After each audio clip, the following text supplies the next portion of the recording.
E adotar pode fazer parte dos planos para o ano novo de muitas pessoas. É importante pensar no emocional. Uma pergunta pode fazer a diferença. Será que eu estou preparado ou preparada? Wallace Borges está ao vivo com uma especialista que vai dar mais orientações para a gente a respeito deste assunto, né, Wallace? Boa tarde para você. Oi, Fran, boa tarde para você, boa tarde a todos. E lembrando que, acima de tudo, estamos falando de um processo aí que envolve muito amor e um vínculo afetivo. Eu estou aqui com a psicóloga Flávia Ribas. A gente vai bater um papo para falar sobre adoção.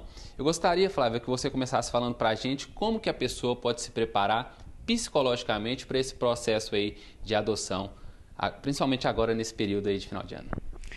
Uma das questões principais é que precisamos estar atentos a qual motivação, né? A pessoa olhar para dentro dela mesma e ver qual é a necessidade que ela está querendo atender.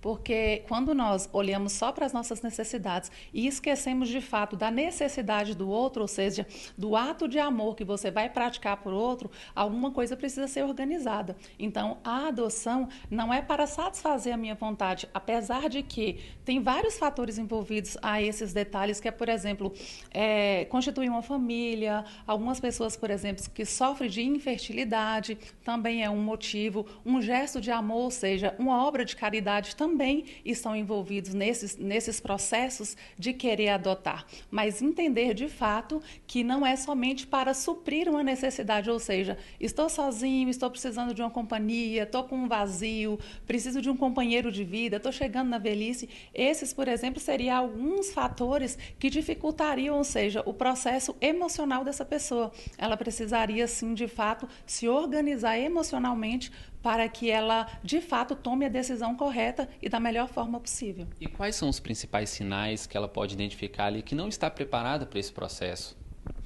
Primeira coisa que a gente poderia entender é que as pessoas irão se sentir inseguras nesse processo, que é comum, e não necessariamente a insegurança impediria um processo de adoção, mas primeiro ela deveria se organizar emocionalmente, trabalhar as questões das inseguranças primeiro, para depois ela se preparar para tal situação.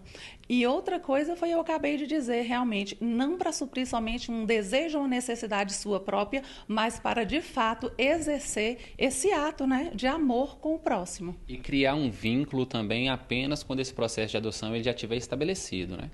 Com certeza, porque muitas pessoas, no momento que dizem, eu quero adotar uma criança, começa a ultrapassar o processo. E existe todo um processo burocrático, principalmente buscar a vara, né, da infância e da juventude primeiro, entender qual é a burocracia que precisa, quais são os critérios para essa adoção, evitar essas idas, por exemplo, aos centros, né, de acolhimentos das crianças, para evitar gerar um vínculo com essas crianças antecipatoriamente, porque existe todo um processo burocrático e deve-se respeitar esse movimento.